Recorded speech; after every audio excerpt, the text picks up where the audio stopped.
Christian Chiwewe azawapi. Eza koyinda peuple congolais. Chiwewe ali omona nate. Kiabula alingia kima edi kapenda bloqué. Hippolyte Kanambe encerclé. Dernier cage au bandaki côté là, Motema baouti ko récupérer. Pourquoi il y a eu confrontation entre Kiabula, Yav, na chargé, il y a autre ali ko benga renseignement ya garde républicaine Benjamin Batoubadjila. Voilà comment le M23 baouti ko silisa bango na massade de Boulos. Le haut conseiller, il y a Donald Trump, l'homme puissant du moment qui a menacé même Vladimir Poutine. Bini ali koleka mbote na bino nyonso tu bayimbo ka Congo. M23 bloqué bakanga mina Qatar. Chacun est en train de chercher Lucie Bisikani Nyakokyo Bimela. Des émissaires de Paul Kagame à la cité de Loya. Hippolyte Kanambe supplie Inanga de convaincre Tshisekedi à organiser le dialogue national. Peuple Bozali d'accord toté à dialogue national. Mote na bino nyonso tu bayimbo ka Congo et sengo mingi ya koyeba ete botondi sami wana déjà bali kozela communicateur de la République. Bon mon message déjà to banda déjà ko aimer vidéo to partager émission ceux que s'abonner qui n'a noté voilà l'opportunité de vous abonner sur votre chaîne afin d'avoir l'actualité en République démocratique du Congo qui reste dominée par Christian Chiwewe et sa disparition. Chiwewe ali na Conseil national de sécurité. Na ozala mulaite lelo na opé ces informations en gros na oya na détail ao toza na bino ao na lobaki na bango na République démocratique du Congo te ndenge bozali wana non na 9 jours wa moyibi jour moko ya mokolo biloko masolo na lobaka na bino yango ezali kosala matin peuple congolais. Êtes-vous d'accord parce que Hippolyte a dit que ça la pression? Dialogue, il faut ça le man interne que Hippolyte a dit zonga sur la scène politique. Bah congoliser comme on l'avait congolisé en 2001. Moutoua kolukande ngeli na kopi ozonga congolais. Tolobaki na bango que c'est vers le soir. Otokoyeba les origines de tout un chacun de nous. Moutoua comme rebelle. Parce qu'au départ, Azala qui rebelle. Donc tu peux cacher ta nature, souka nature nayo et autant les samakaka que aux allures rebelles. Au moment où je suis en train de vous parler, na banda na maman na likambu Christian Chiwewe vient de clouer tous les traîtres na banda qui contactent la bino les caméras les vents de tout ce genre là na Conseil national de sécurité à sans zakata salinini à sans. Chiwewe a sengi na Conseil national de sécurité. Ma solo nazo bisabino, je ne suis pas en train de lier Makambu Yakobo, ma chef de l'État. Non, moi et mon entourage, nous étions préparés à éliminer Tshisekedi physiquement. Lui-même était surpris de voir que ma conversation c'était déjà retracé. Et donc, Bazo, Samisaye, va confronter dans ma conversation, on les a qui déjà enregistré. Net monsieur Chiwewe aye koloba ke soki bozali kotia tembe boti kanga ina zonga pale na mebela bino ba document aye koya na ba document na so ebisa bino ke le document compromettant la sécurité tozala ki na ngote moko ezala ki na sécurité te soki Tshisekedi aza na bobo iti lelo c'est grâce à Dieu, c'est grâce aux prières au peuple congolais à sala na stade de martyr au totika Congo na maboko azami. Parce que les choses qu'on a entendues, les choses qu'on a dit, lorsque vous entendez quelqu'un, il accepte qu'il était en connivence avec l'ennemi. Et son objectif, c'était éliminer physiquement Tshisekedi. Mais là, Nazali Koyeb Sabino de suite fin. Tu vois Wazawa Pinabilito. Kiaboula Kuna Alinga Kati Sakasumbalesa. Edi Kapel, mon général, bravo Mingi. na général Edi Kapen yango bomonaki na lobaki na bayimbo kanyoso partout bozomi ya kokomela ngai na commentaire bravo na monsieur Edi Kapen, mon général qui vient de clouer un autre élément important du politique Kanambe na kombo ya Jacques Kiabula-Katu alinga kiakim le représentant du chef de l'État dans le Haut-Katanga Kiabula Obwali Komon alinga kiakima. Pourquoi alinga kiakima? C'est là que vous allez comprendre que Chiwewe a poiti bango nyonso abimisi bango na mpwasi. Maintenant pour se protéger, bakei kosalela bayi politique oyo bazali pe ba originaire. Il y a même espace linguistique que bango. Ne oloki ba déclaration ya que non biso bakatange nous fustigeons contre ceci. Biso bakatange tokei kofunda la famille de Tshisekedi po bazoyi ba minéré dans le Grand Katanga. Or la réalité peuple congolais zali Miguel Oyo Azali, directeur ya RSP, ye mutu abimisaki ba fausse information, apesi na bakatange ba ressortissant ya bakatange pour na ko faire diversion na 200 millions de dollars. Oyo bakotizaki ye moko azalaki chargé ya kotinde la ngoyi politique anam. Et pour maintenant faire diversion na processus ya contrôle bancaire, on allait créer quelque chose pour accuser la présidence de la République et la famille du président de la République. Tilelo nali kotuna bino banda mukolwango depuis balobaki que une plainte a été déposée en Belgique.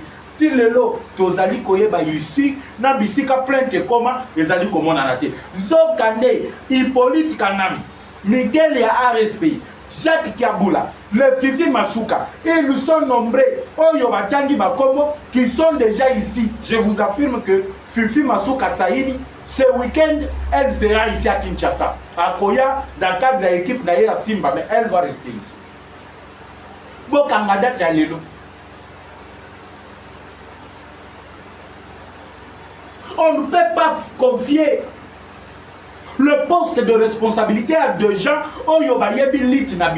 Voilà ce que j'ai toujours reproché à Kaboui. Les Lozobima, auquel la matinée politique, oh non, Chiwewe, il a accepté. Mais Chiwewe, ce sont les gens que Kaboui a donné de postes de responsabilité. Au Finga Batu Awa, que Bazaba migrants, des sorciers, parce que Babandaki Koluka gestion Yao Katang. Tu as pris quelqu'un, l'inter-fédéral, il y a PPRD, au PCA gestion Yao province, il est devenu combattant de l'UDPS. Voilà le résultat d'un combattant de l'UDPS qui collabore avec la rébellion, qui est en train de financer Hippolyte Kanam. Et aujourd'hui, Kiabula voulu fuir.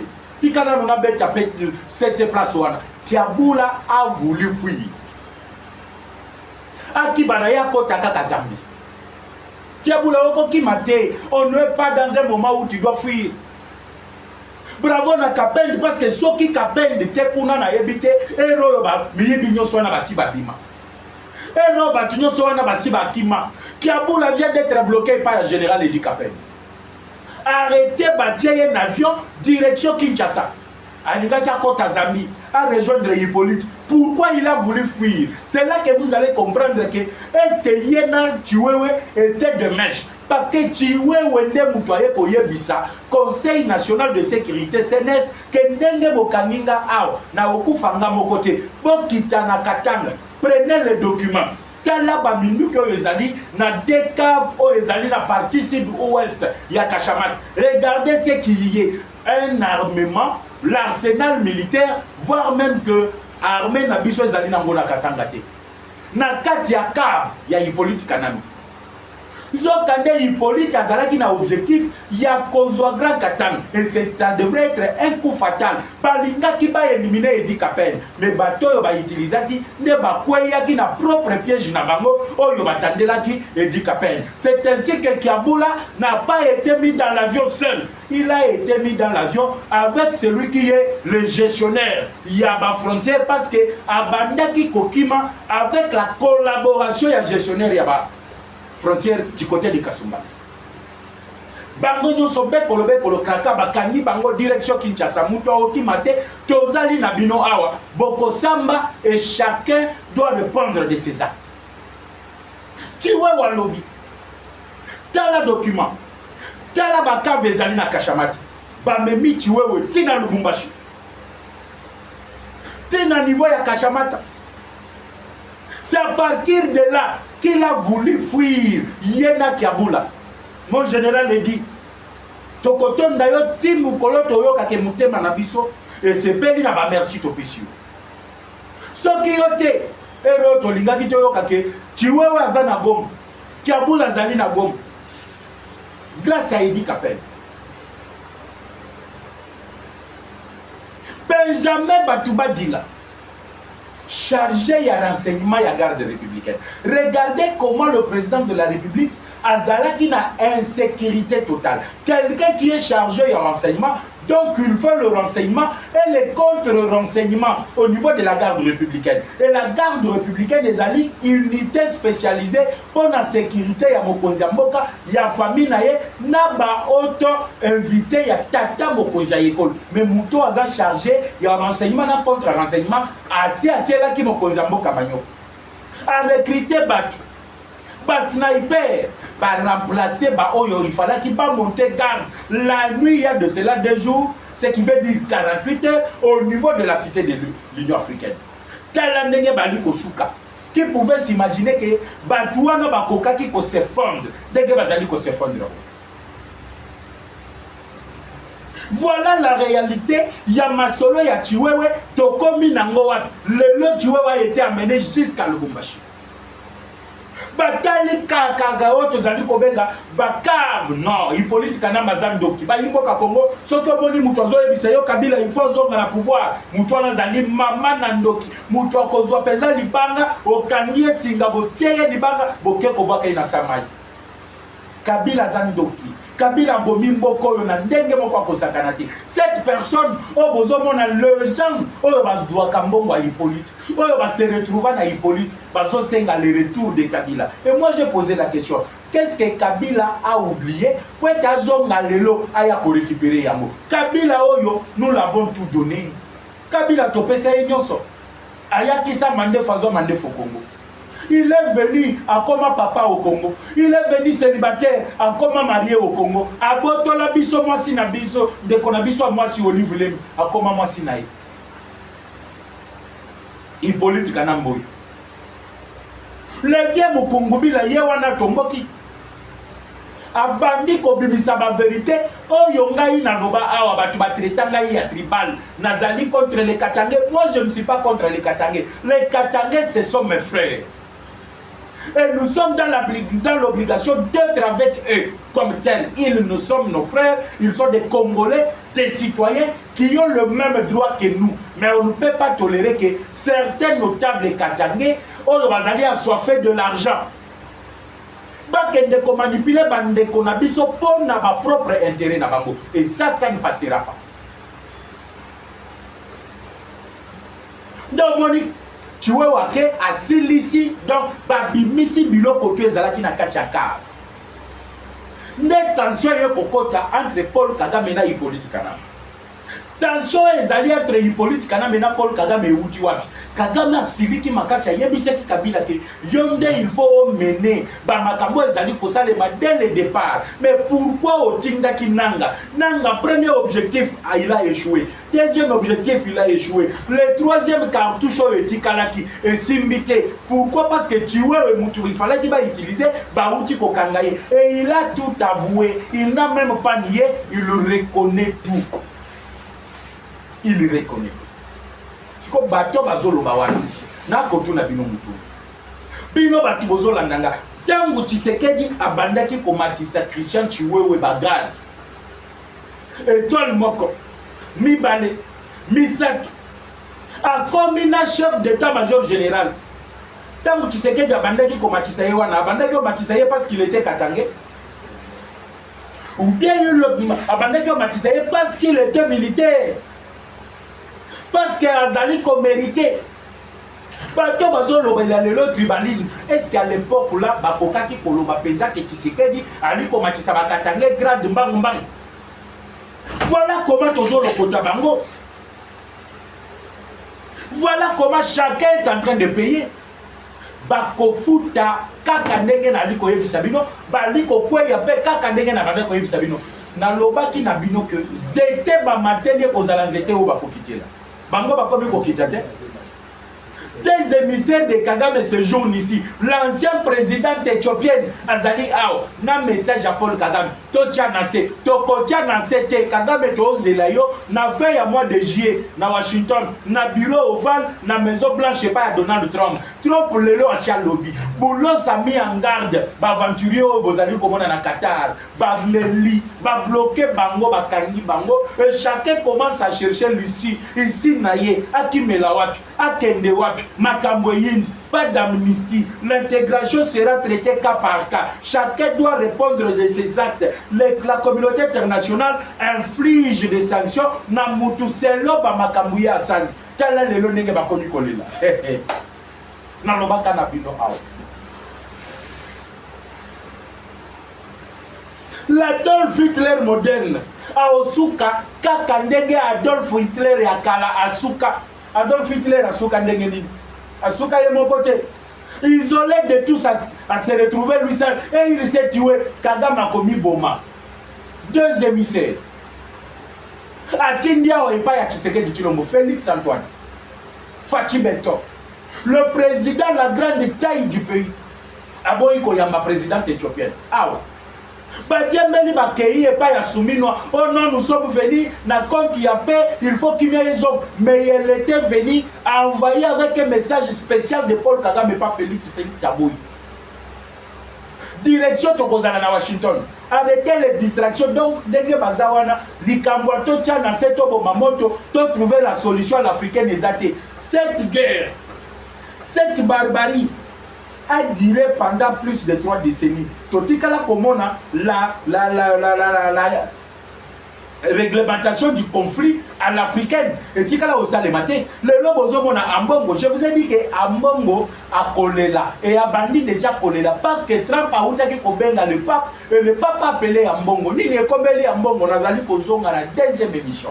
Oyo boko comprendre que l'histoire retiendra qu'ambongo plaira. Biloba loba kendaki nango pour aller parler comme porte-parole ya Kagame na Hippolyte Kanami. Tala bisika ekomisi ambongo. Alinga mbongo. Azalaka na ye Congolais te, ndenge tozalaka biyamba yamba, toyamba ba Burundi, toyamba ba Rwandais, toyamba ba Ougandais. Lelo tala ndenge bali ko remercier biso. Un centrafricain, balobi kutoza centrafricain te.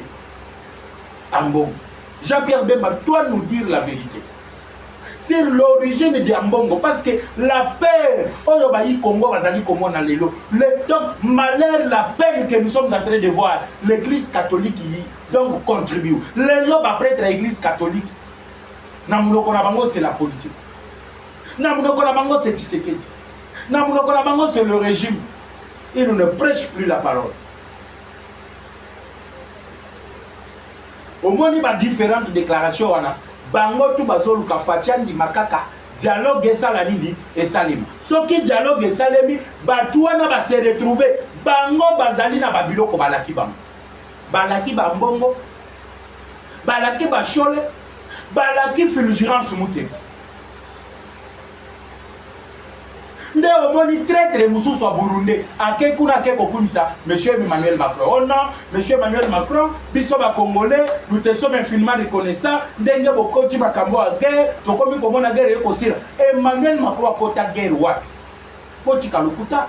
Kamel, tu ne dois pas mentir la nation, tu ne peux pas aller parler au nom de la nation. Qui t'a mandaté pour aller remercier quelqu'un qui participe à l'agression d'une manière directe et indirecte? Il y a la République démocratique du Congo. Au moins, il y a des limites. Obimisaki caméra wa bakanga ye procédure ezalaki en cours. Caméra doit participer dans l'assemblée. Il y a parlement francophone.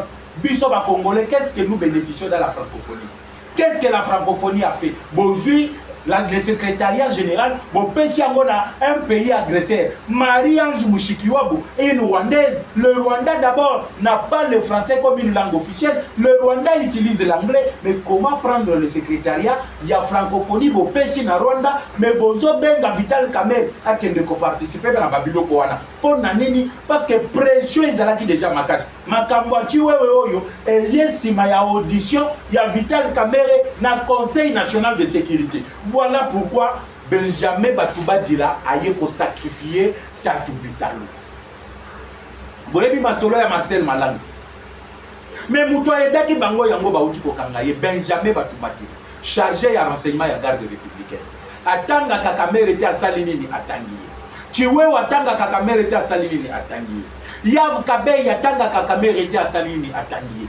Tout le monde cite Kamere comme étant le cerveau moteur politique. Ya complot nyonso Kabila ali komeka kosala. Et puis boyebi nano batango matin midi soir. Batu balobi mais pourquoi tu répètes les mêmes histoires? C'est pour réveiller la conscience du peuple. Au moni na wana matin midi soir bayebi sakabana na bango na ba école partout bali kotanga. Que na Congo eza na mabele na biso babotola biso pa ba congolais. Un jour il faut te récupérer yango. Et chaque jour on répète ça aux enfants rwandais pour biloko ne kota kabango na bongo etika la gravé dans le cerveau. Voilà pourquoi nous aussi on répète les mêmes choses. On les a l'avantage à éveiller conscience à peuple congolais. Kameroyo yazalaki na objectif. C'était l'objectif d'éliminer physiquement le président. Kamere avait l'objectif d'éliminer fonctionnellement le président Tshisekedi. Comment il devrait éliminer fonctionnellement? Yango asalaki ba 8 millions, apesaki na ba juge ya cour constitutionnelle. Wali ko se rappeler na masolo na beta na bino na lobela bino awa. Tala lo akanyingiji. Tola makambo ali ko sala. Akei ko proposer la corruption na ba juge et simbité. Abeki o to ali ko benga ministre des Affaires étrangères Yaka. Yebisa biso comment tu es parti signer l'accord ça que biso Assemblée nationale to pesa yo o to ali ko benga autorisation. Ton dimisi yote pourquoi tu es parti signer? Et quand la ministre allait dire que c'est le président qui lui avait mandaté, on allait accuser le président de la haute trahison, de violation de la Constitution. Et comme ça, le procureur général, près de la Cour constitutionnelle, qui est le juge naturel du président de la République en exercice et de l'ancien président de la République, allait amorcer des démarches de poursuite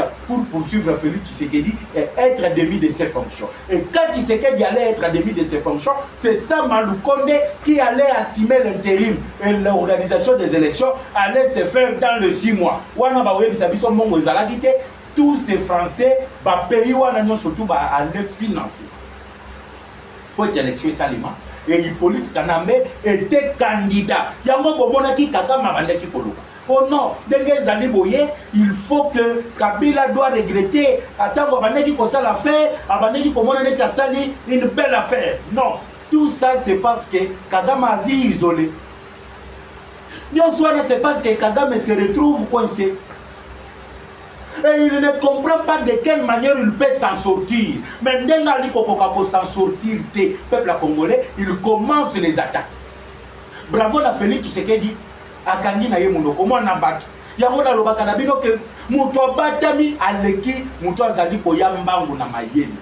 Yazomona yo ba position to azali koyela mais ya batami oyebi position nini yazali na ngote milelo na ngambo wana kuna lelo provocation sur provocation. Kagame l'Obamabe, ministre des Affaires étrangères l'Obamabe, pourquoi l'accord de Washington le cloue, même s'ils ont utilisé certains Congolais qui ne voient pas comment est-ce que les Cambodgiens sont tellement graves. Si bango moi $100, $200, aller critiquer l'accord, botela musa peuple qui accord un avantage na bisote 60% américain, 30 ya Rwanda, bisote ozaka na 10%. Louvunu, l'accord est là. Vous pouvez lire l'accord car l'accord commercial n'a pas encore été signé. Des bomoni, délégation et outishine. Et yé. Quoi pas ya Fati? Fati, yo keye pas américain. Les komika kab américain, des bazolo belabino. Mais biso to tikala jamais ko changer position. Tango zozo américain. Biso ko tia biso wapi. Ndena ebisa kibino ke ezaka Kabila te. Ezaka Kagame te. Même la Chine est en train de plaire. Chine a tindi maman de délégation. Baye kokutana na mokonzi mboka. Bazole la matin midi soir mokonzi mboka ozwi kaka États-Unis et bongo biso ba chinois. Fatia lobby etalingaite na tikala ko signer na binote. Bolanda muto yo bo signer na ye. Ba chinois baleli. Na lobby bien ba chinois baleli. Xi Jinping aleli. L'ambassadeur chinois à l'Eli, pendant entre-temps, Fatia a recevoir Madame Lucie Tamley. Talaka ka construction ya aéroport Yandil. Ba associé Madame Lucie Tamley, l'ambassadrice des États-Unis. Dans le Bénin Kibino a Makamba États-Unis. Nabisa Kibino que le général Oyaliko Kumba bataillon ya Eric Prince. Azali déjà à Kinshasa. Il était aussi présent tant que Jean-Pierre Bembaliko présentait maquette, il y a nouveau aéroport. Oyaliko Tongayandi. Pourquoi on a associé les Américains? Est-ce que vous allez comprendre le fait que je vous ai dit l'espace aérien est déjà contrôlé par les Américains? Est-ce que vous allez comprendre Yango? Lelo, Jean-Pierre Bemba associe le service secret américain dans la construction du nouveau aéroport. C'est ça maintenant qui cloue les Chinois. Les Chinois, est-ce que vous avez dit que Bango peut passer à traite? Les Babiloko et Bela Wanazan Nango sont qui dans le lobby par relation internationale, ils ont risqué au Qatar. Les Chinois, vous allez comment? Ils sont tous au Kamungo.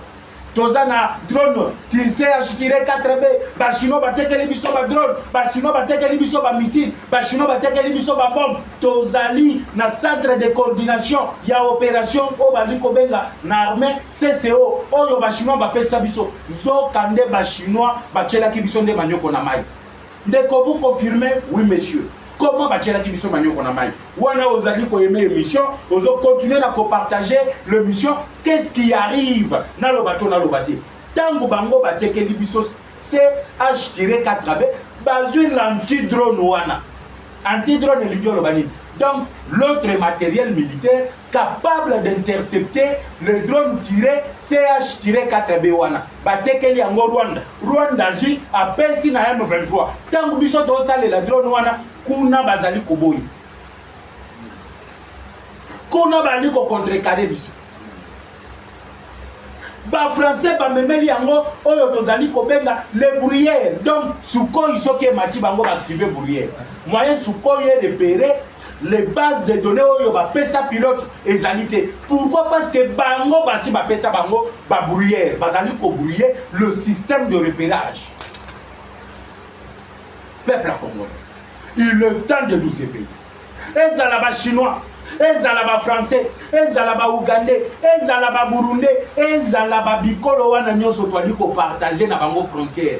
Personne ne voudra que le Congo puisse se réveiller. Ba yebi que Congo soki etelemi lelo et kozala pasi po na bango. Yango biso Congo na ba matière première o tozali nango. Il faut to sala pe ba bombe na oyo ya biso made in Congo.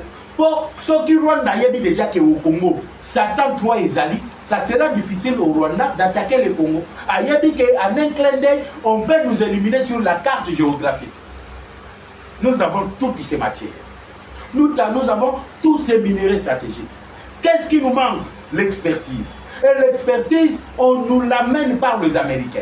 Comment ça? Il y aura collaboration avec les experts des Nations Unies, des États-Unis, qui viendront installer leurs équipes, leurs entreprises, avec cette connaissance, l'intelligence qu'ils vont transmettre à certains ingénieurs congolais. Oyo bayaki na Congo, batangi Congo, batangi na Congo. Pour que tous à la paix à mesure à commettre fin na babilo konusowana. C'est ainsi que bomona ki Chine tango ba comprendre que awa li solo na bango eza na kacha kokweya nyonso ba yokana na politique nambe eza na kacha kokweya. Qu'est-ce que la Chine a fait? La Chine est venue plaider pas ya Fachi. Fachi a dit mais moi je n'ai jamais signé avec vous.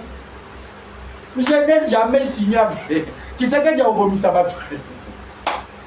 Moi na mobalo ya obomisa batu. Chinois balobi mais biso che biso wapi totikala ko changer discours to soutenir kabino na conseil de sécurité depuis quand aussi bomona la Chine a soutenu la RDC na conseil de sécurité na tie la kabino na chaîne na bino awa conseil de sécurité ndenge salimaka. Est-ce que aussi bomona position ya Chine la position est ambiguë to comprendre bango to kuluwe bango lelo ba komi konene. Tu comprendre bango ba komi ko comprendre que mon ama ya fongoli mis Fachi pa yebisi bango mais vous êtes loyal na Kabila. Boke ko soutenir Kabila tina rébellion yanga nini na ba accord bo signa yanga nini na oyo boyokana na politique na ba chinois ba teli mis miso yango ezalaka déjà mike baleli evimbi moyen bamona lisusu eza te bazongi sans avoir que Fati Andimi ya kokabola bango na États-Unis d'Amérique. Voilà pourquoi même au Qatar là-bas les M23 sont bloqués. Tout ce qu'ils avaient amené comme recommandation phare Pekisi bango ke babuzo bawana et koki kolekate, ça ne passera pas. Vous devez être derrière l'armée. Vous devez être derrière les forces armées de la République. Vous devez être derrière le gouvernement. Ce que le gouvernement dit, c'est ce que vous devez suivre. Obope Sabiso, to gérer qui vous n'a baboy. D'ailleurs, lobby bazaraki na réunion na Uchu. Na katia réunion, lorsqu'ils sont sortis de la réunion, na zobi sabino que tu vas comprendre déjà que leur fin approche. Oui, bien, le balobi que ataba benga ni biso lelo. Mais pourquoi ils utilisent ce langage-là aujourd'hui? Bango balobaki ke bakolongwa bomati. Balobaki ke baolongwa bukavuti. Mais pourquoi ils changent de langage? Lelo bazo bisabino ke ataba benga ni biso lelo na Bukavu, mais après 10 ans, 15 ans, tokozonga lisusu. Ça veut dire que Bayebisi Bango, ils doivent plier bagage. Ça veut dire que Bayebisi Bango, que moi na bendana, chacun doit chercher là où il doit se cacher. Yo oza Rwandais, Toho, 1 million de Congolais, Batutsi, originaire ya Congo. Nan non Kivu na Sud Kivu. Toza kana Batutsi te. Banande bazali. Mais pourquoi il parle que de l'ethnie Otozali Kobenga les Tutsi congolais? Et le représentant des Tutsi congolais, Balobi, Totika la Kopesa Kabikaga me mandate pour le Belabiso. Pena minute yo, nous sommes les Kanakata, Nali Kozong la Bino Nayango, Kalamilité. Ça a été un plaisir, Bayimbo Kakongo, Yako Solo Nanabino, par rapport Yaka, suite et fin, Yaka, Christian Bachiwewe. Qu'elle appelle quitte nos esprits et que Dieu bénisse la République démocratique du Congo. On se retrouve tout à l'heure. Ciao.